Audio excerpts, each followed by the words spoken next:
You know, I've sat in through 6.5 hours tonight for WrestleMania, and I look at this whole thing from I thought it was really good in the beginning, but as the night steadily went on more and more, it got to utter shit in the end. And there was some good parts, there was some bad parts, there was very questionable booking throughout WrestleMania tonight. And we're gonna go through some positives, we're gonna go through some negatives. We'll probably get the live reactions posted some tonight and maybe tomorrow, because I am going to sleep right after this review. But this was a 6.5, almost 7 hour show. I've been sitting here from 4 o'clock in the afternoon to 11 o'clock at night. And yes, WrestleMania is a freaking marathon, okay? It's a freaking marathon. But to kick off the show, we had Jim Ross and Jerry the King Lawler on commentary for the pre-show match, the Andre the Giant Battle Royale. I didn't really care who was going to win this match. I literally took a guess on this just because, and I said Matt Hardy, okay? I said Matt Hardy, and surprisingly, I was right. And there were people in this ring from Brazongo, The Ascension, Revival Club, Mojo Rawley, Baron Corbin, Golda, Ziggler, Kane, Ty Dillinger, and stuff. And it was a lot of jobbers, okay? It was freaking jobbers in this match. I couldn't have cared less. And my friend, he had betted on Dolph Ziggler to win, but I just said it was going to be Matt Hardy just because. Yes, there were lots of delete and 10 chants also, but when it kind of came down to the final stretch, it was Corbin, Rawley, and Matt Hardy. Next thing you knew, Bray Wyatt shows up, throws Rawley towards Matt and knocks him out of the ring, and then Corbin tried hitting it in the days on Wyatt. He did hit it, but Matt Hardy eliminated him then. Next thing you know, Matt Hardy and Bray Wyatt hugged each other as people chanted, "Thank you, Wyatt." Listen, this is just a battle royale. Nobody got an entrance. They were already in the ring. Matt Hardy, I bet Matt Hardy was going to win anyway, so I really don't have no problem. And you didn't really see people in there like an Elias or Samoa Joe or even a Big Cass in that match, or Big Show or others. And I know people are now thinking, will Matt Hardy and Bray Wyatt be a team? Maybe. I don't know what's going to happen to Jeff Hardy right now. You see they're not back together as a tag team yet. Will Bray Wyatt be part of this thing? Could it actually save his career? I don't know, unless he's probably going to turn on him sooner or later. I may like it to an extent. I'm just going to let the jury be out on that one, but Matt picked the win. Next was the Cruiserweight match, Cedric Alexander versus Mustafa Ali, or Seth Rollins gear, or one looks like I wanted to call him a wannabe DJZ. I thought he looked like Sub-Zero from Mortal Kombat. It was like many things I was naming off of freaking Mustafa Ali, because I always thought he looked like Vegeta when he comes out in his regular gear. And listen, this was a good match. I'm not saying it was bad, but I didn't think it was a spectacular, like they went to war out here, because you could see both Ali and Alexander shouting at each other multiple times. And he's telling, like, show me your heart, show me your soul. And this was a good match still. I don't think it was bad, but it's not like these guys getting those 30 minutes. It was like a 12-minute match that I looked at the time in total. This was a 10 to 12-minute match.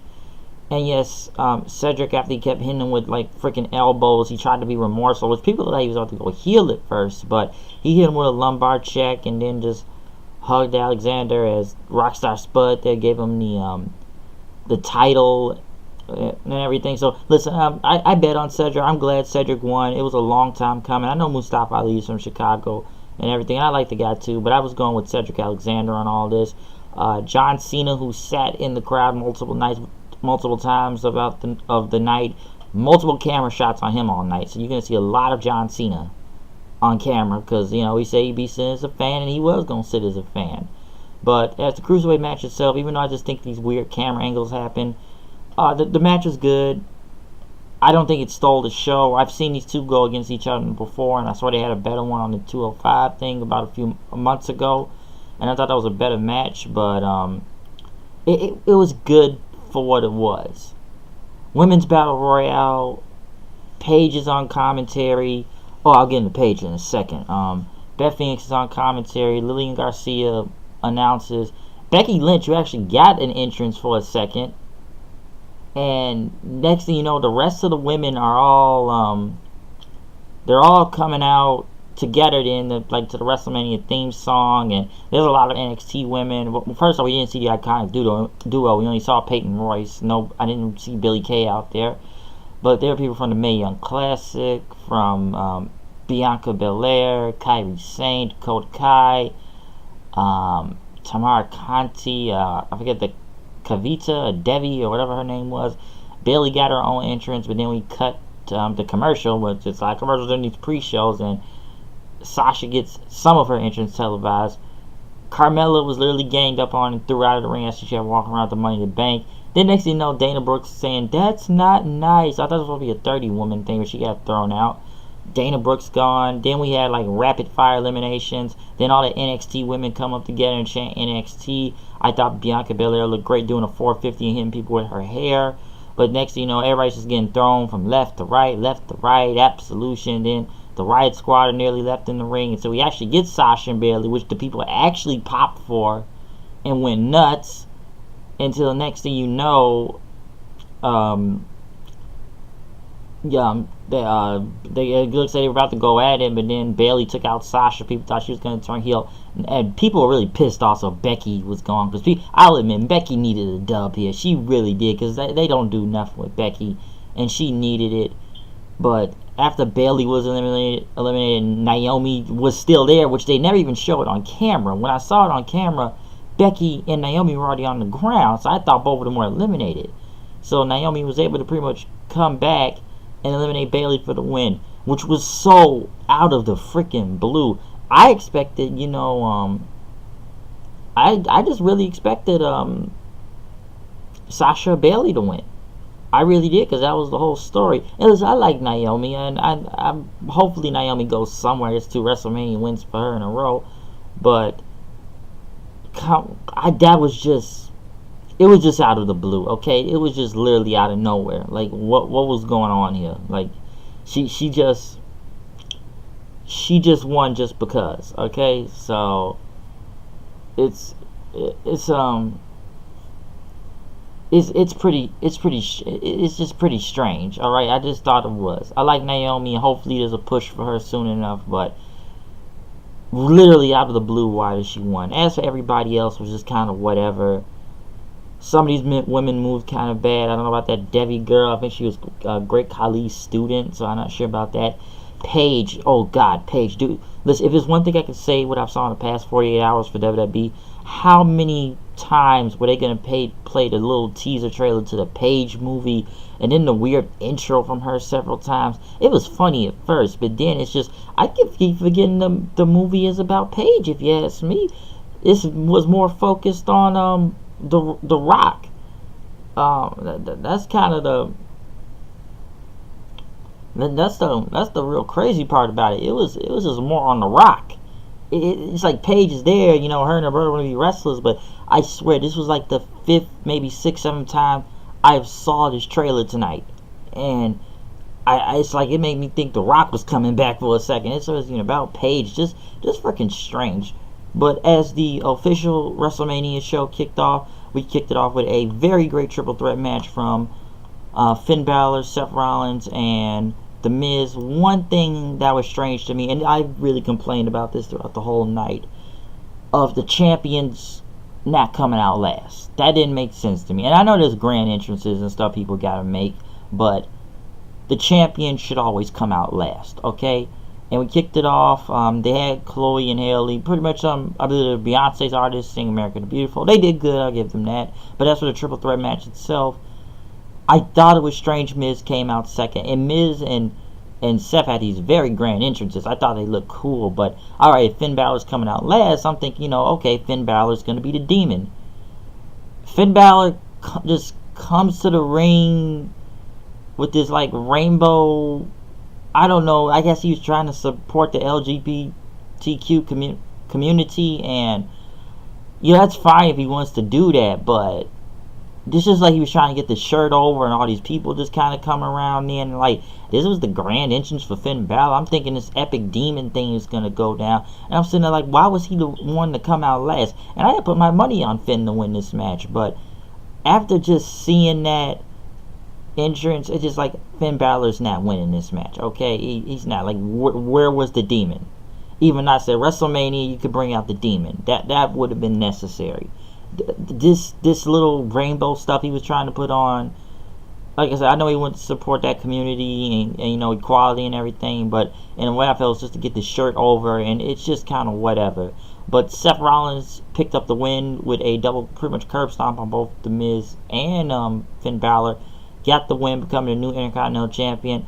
He is now a Grand Slam champion right now. I really believe Finn Balor needed this, but I have no problem with Seth winning. They really need to get the belt off The Miz. He even went in by himself. He had like a very bad red mark on his side. I don't remember what spot that was from, but could Miz be taking some time off, mostly to spend with his kid? I have no problem with that if he's taking time off after that, so no big deal. But Seth picked up the win. I'm good about that. People think he's going to go to SmackDown with the title. I don't know, but we'll see. But a very enjoyable show to kick off the official show. Very great match. Just the Finn Balor thing was just weird in the beginning with that entrance. That was just strange. Okay, just really strange. Charlotte versus Asuka for the SmackDown Women's Champion. Once again, champion doesn't come out last, but Charlotte had a very elaborate entrance to, you know, the you know how it goes, like Ric Flair's song, and like a throne, which was pretty cool. One thing I had a problem with tonight was Asuka with these weird, and this is with the New Day too, and I'll get to them later on, with these weird 3D graphics they was putting up with the mask and stuff. It looked really bad, like something out of Photoshop. Like, I didn't understand what these 3D masks were, but it was pretty bad. The match itself was good. I think they could have had another 10 minutes in this match. Most of it was being targeted on Asuka's arm throughout it. Not Asuka's arm, Charlotte's arm, as Asuka focused on it. And Charlotte hit a Spanish fly off the top rope. Looked a little bad at first, but it was pretty. It went good in the end. And like I said, she was focusing on the arm throughout most of the match. And Charlotte did what she could to counter and even hit the figure 4. But Charlotte tried to get a pin, did not work. Asuka was hitting a submission in, and Charlotte kept trying to roll around. Asuka was able to get the figure 8, but with one arm, and Asuka tapped out. I was shocked. I'll admit this. And I said it in my prediction video. I didn't think WWE was going to put over 2 Japanese wrestlers on the same night. But in my opinion, I thought Asuka was going to win and Nakamura was going to lose. And I know people have been saying Asuka needs to be undefeated for another year to go against Ronda Rousey and she will break the streak.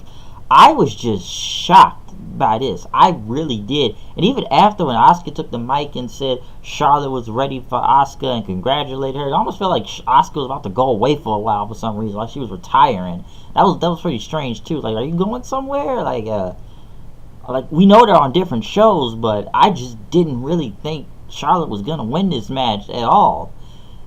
And we didn't see any Carmella. We didn't see no cash in.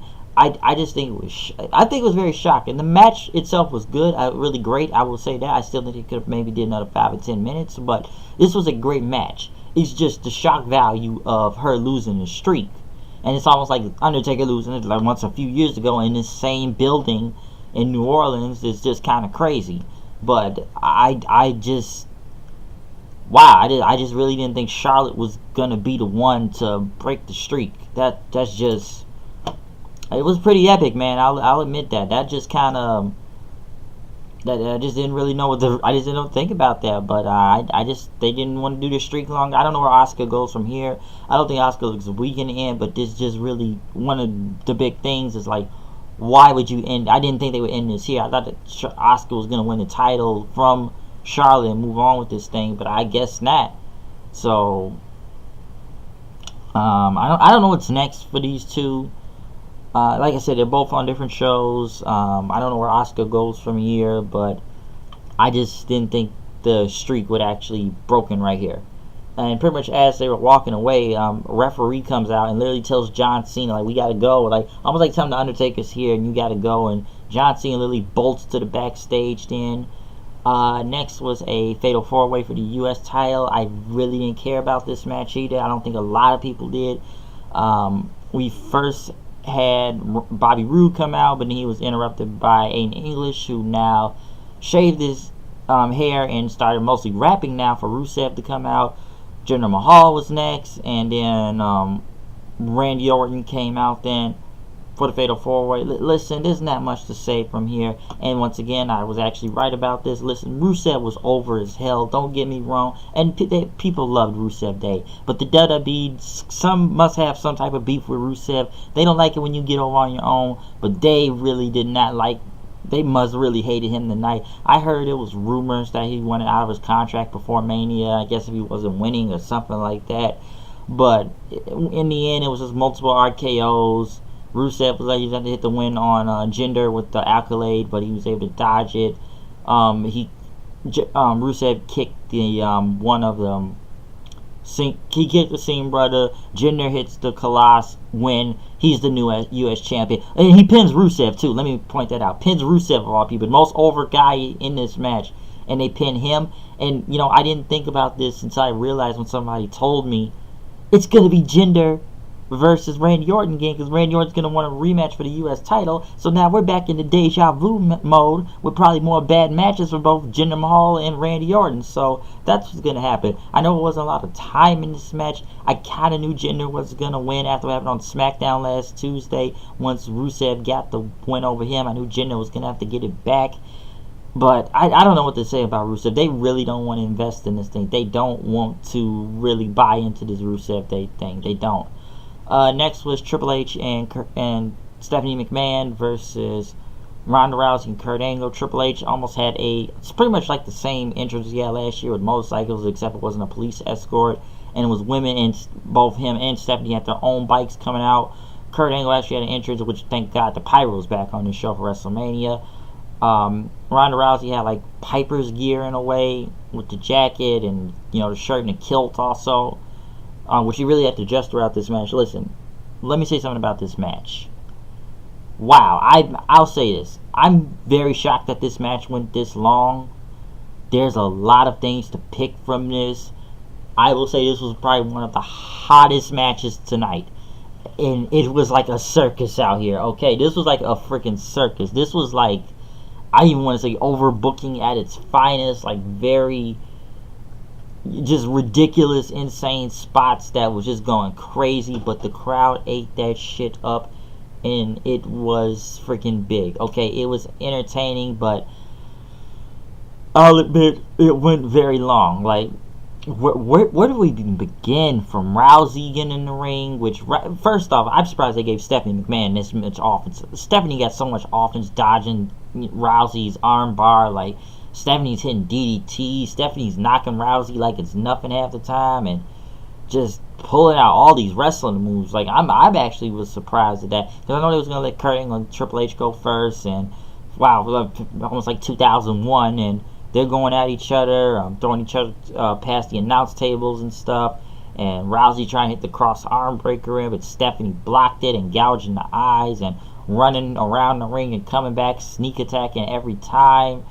It was just Triple H pulling him out, and dude, it was just these crazy near falls, and even Rousey hitting the armbar again, and Kurt Angle having an ankle lock on Triple H. Triple H knocks them both into each other.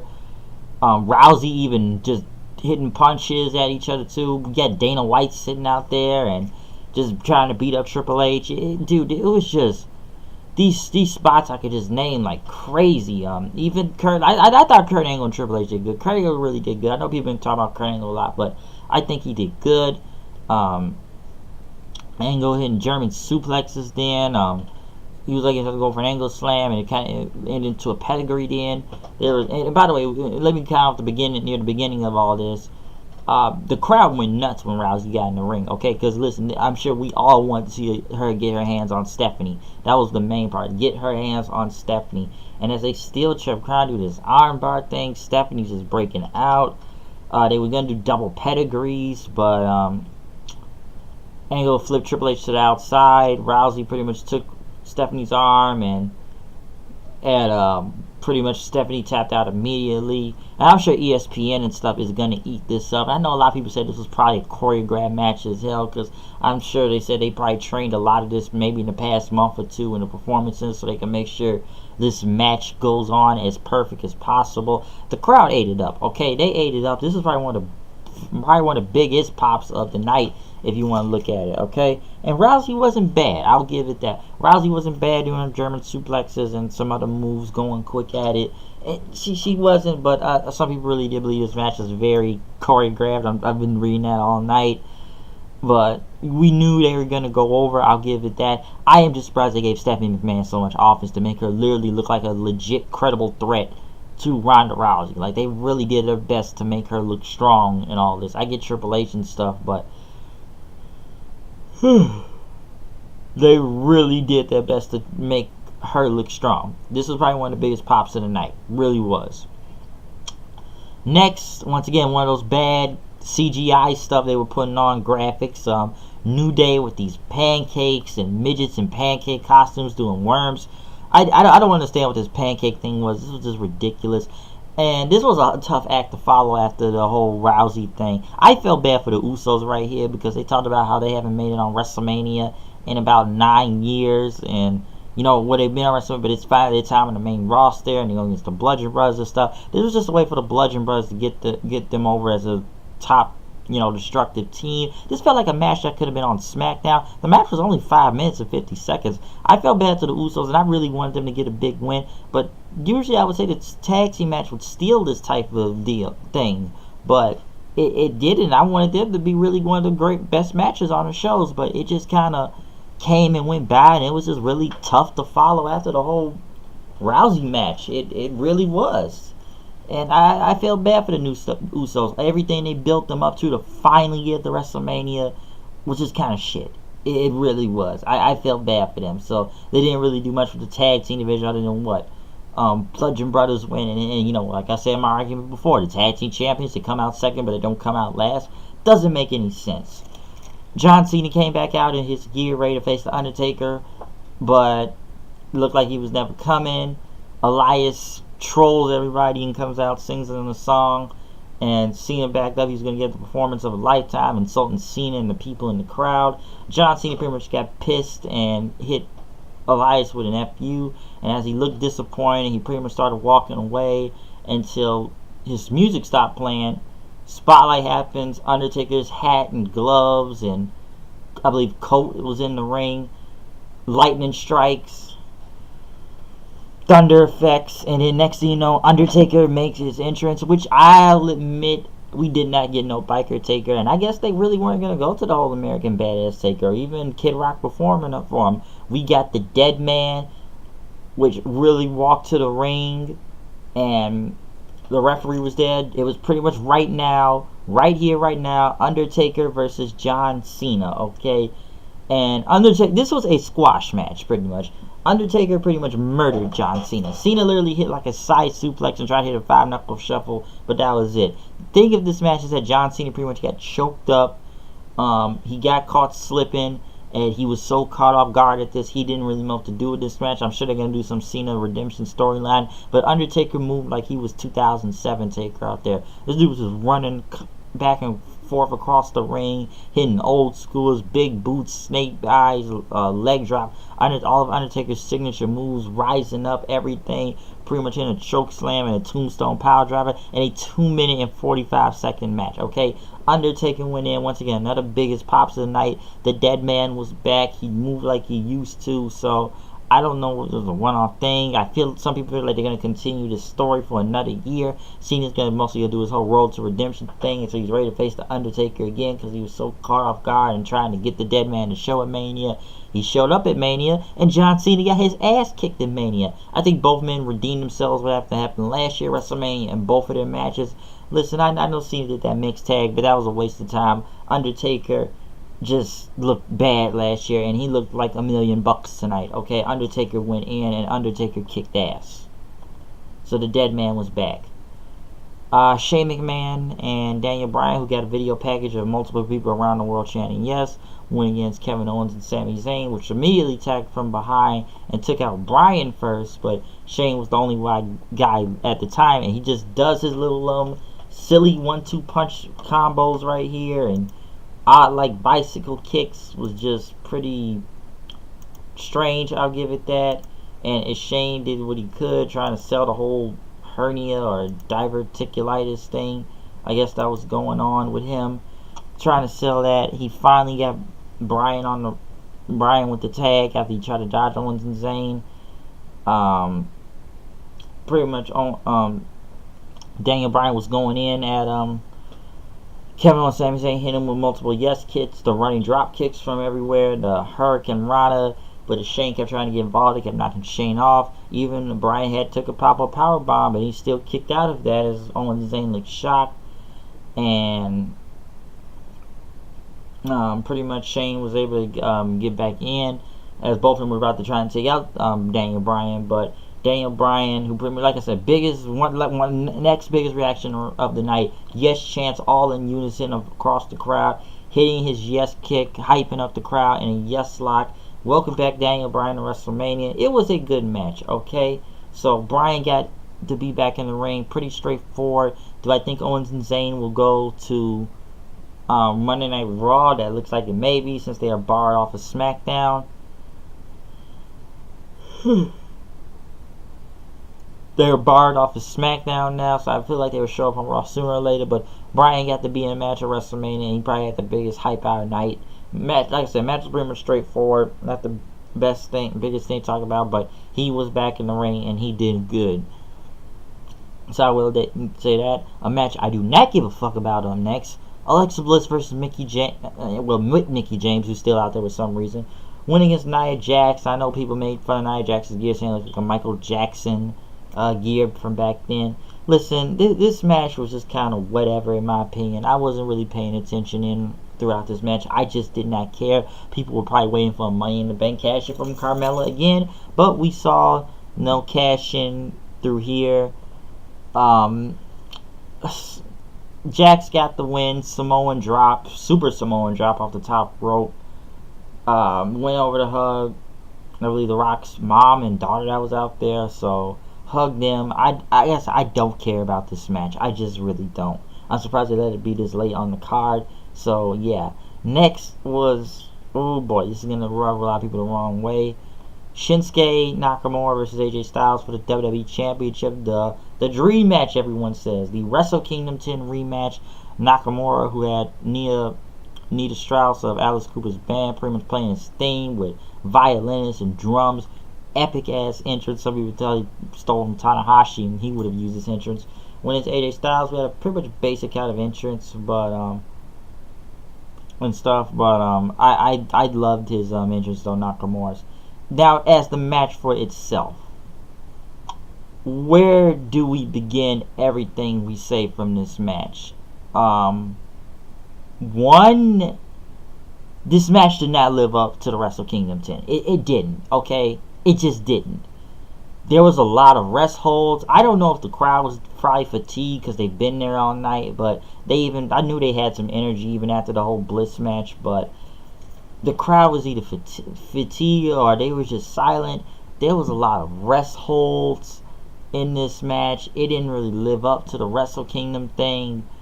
And it's like it took them a minute to get out of second gear. That was like, this match felt like it never got out of second gear. It was just kind of moving somewhat of a slow pace in a way. And I know people in the crowd up there now, like Tanahashi and others, and Minoru Suzuki, but this match, I was surprised it was kind of over after 20 minutes. And then next thing you know, it's like it wasn't a bad match. It was just many things you could pull away from here. Maybe because both guys were faces in this match and nobody didn't want to boo at the other. Nakamura pretty much tried to shove for a Kinshasa. AJ Styles rolled him and hit a Styles Clash, winning the match. And the next thing you know, Nakamura, he pretty much gets on one knee and hands AJ the belt. And then Nakamura starts kicking AJ Styles every time out of the ring on his face. Hit him with a Kinshasa. and then still kicked him as they booed him. Listen, I'm surprised they even turned Nakamura heel right now.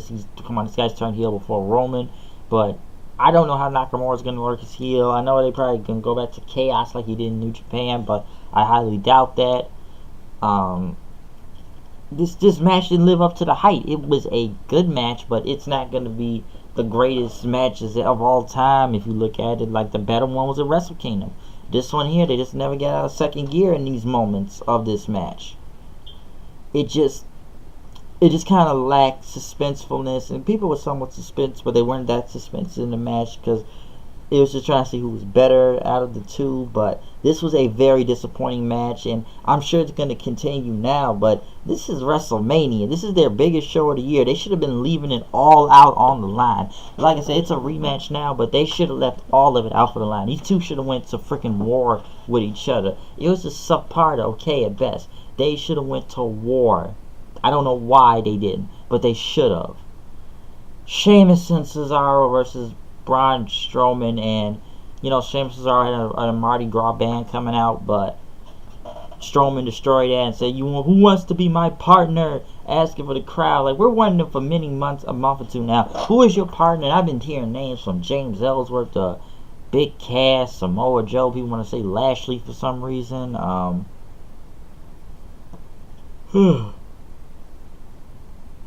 It's a lot of people they want to see to be his partner. But of all the people he picked, and I took this as a joke. I didn't know what was going on here at first. And I know some people are going to compare it to David Arquette winning the WCW title. But Braun Strowman winning the crowd and got a kid named Nicholas to be a fan. It was some dude, and I didn't know what was this or what was going on. All I know, it was ridiculous. I don't think anyone saw it coming. Yes, it was surprising, but it was disappointing in the same time because it's like we were waiting for this big name all night, and this is the semi-main event, folks. You're waiting for this name all night, and you get this Nicholas kid. We don't know. I don't know anything about this kid. I don't know where he came from. I don't know if he won some type of prize or charity. I don't know much about this Nicholas kid and that, but the fact that him and Braun Strowman won the tag team title with Strowman doing all the work was just, I don't know. Once again, this is just one of those old roll my eye moments. Like, what is this? This is just bad. Okay, this is, sorry, I'm getting a little bit tired here, but people just, I don't know where they were going with this. I just don't know who this Nicholas kid is. I don't know who he was. I guess he'll be the champions tomorrow night. Even some people say, why do this Nicholas kid? Have that JJ kid. I know when they did the Hall of Fame, I gotta give it to the JJ Robinson kid, man. I liked the speech. I thought he was enjoyable. He was fun. He was more over than everybody on that Hall of Fame stage, bringing them all back out there. Even Goldberg, of all things. But I like the Jerry's kid. JJ's pretty cool, man. I'll say that. The jokes he was doing with Roman and Miz and Cena, I thought he was very enjoyable. So you have to give the kid his credit due. And JJ had one of the very biggest pops of the night when all the Hall of Famers came out. But I don't know about this Nicholas kid and Strowman. This is ridiculous. Some people even thought Bliss was going to be the tag partner, but this is ridiculous. I'm sure something will happen on Monday Night Raw tomorrow night. But this was just, why? This is where before, this is already when the show's already starting shit, but this is how it gets downer and downer as WrestleMania starts to go down and get more shittier in the end. And as the most predictable main event, as we thought, where do I say anything? Listen, this was damn near Goldberg versus Lesnar WrestleMania 20. There were CM Punk chants, there were boring chants, there were FU chants, and yes, these guys are just F5 and suplexing themselves all over the place, and multiple spears and stuff, but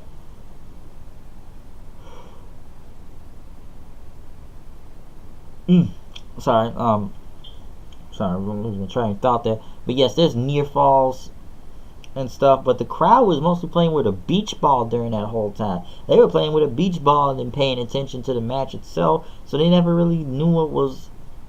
It's like the crowd just knew it was so predictable they didn't really care. And then Brock, he takes off his gloves and pretty much starts hitting Reigns hard way in the face with the fans chanting, "This is awful." He bleeds all over the place and tries to hit with another F5. Roman probably comes back with some type of fire and spear, but he pretty much got like hit with a fifth F5 and Brock won the match. That's what's so surprising, okay? This was so surprising. And then they cut off after they do a recap. For some reason, we got to end the show. Roman cuts to his wife and walks out of the ring, looks around and looks back and just watch slowly. And then he's gone. Okay? He's just gone after that. So, I don't know, man. This was just so predictable. And it's somewhat of an upset finish because Brock won the title, even though he's supposed to be signing on UFC. I don't know how he'll probably drop the title to Roman tomorrow night. I'm sure that will be, but the crowd does not care. There was asshole chants. We don't care. It's just boos, multiple boos, bitch chants, everything.